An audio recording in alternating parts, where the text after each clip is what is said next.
est-ce que Marseille a joué en mode Coupe d'Europe ce soir?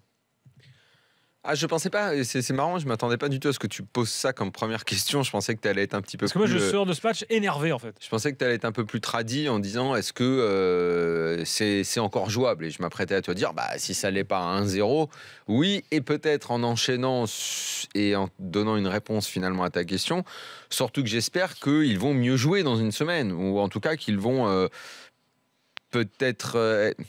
Être en mode Coupe d'Europe. Ouais, mais justement, j'allais dire leur rentrer plus dedans. Moi, je trouve que quand même, dans ce match, ils n'ont pas été spectateurs. Ils y sont allés au combat. Ils ont eu des occasions. Qu'ils aient manqué d'efficacité, ok. Qu'ils n'aient pas été assez tranchants, peut-être.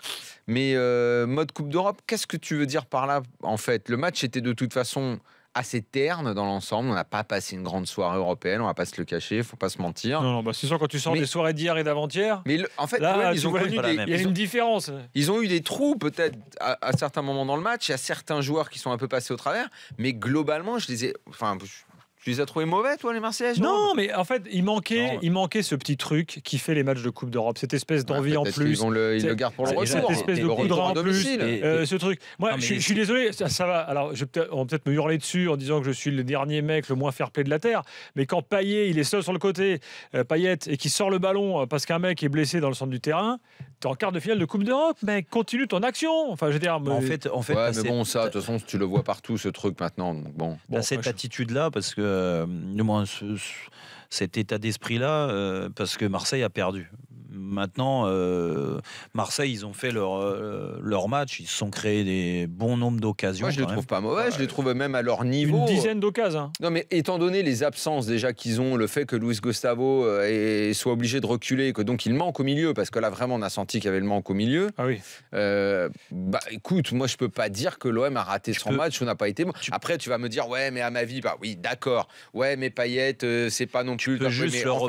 On n'a rien appris de l'OM. On a vu un OM normal. Tu peux juste le reprocher quant à cette tactique-là, c'est-à-dire très défensive, avec une ligne de 5, une ligne de 4. Oui, après, il faut parler de ça. Tu peux reprocher à certains joueurs de ne pas être assez dans le combat, parce que c'est exactement ce que voulait Rudy Garcia.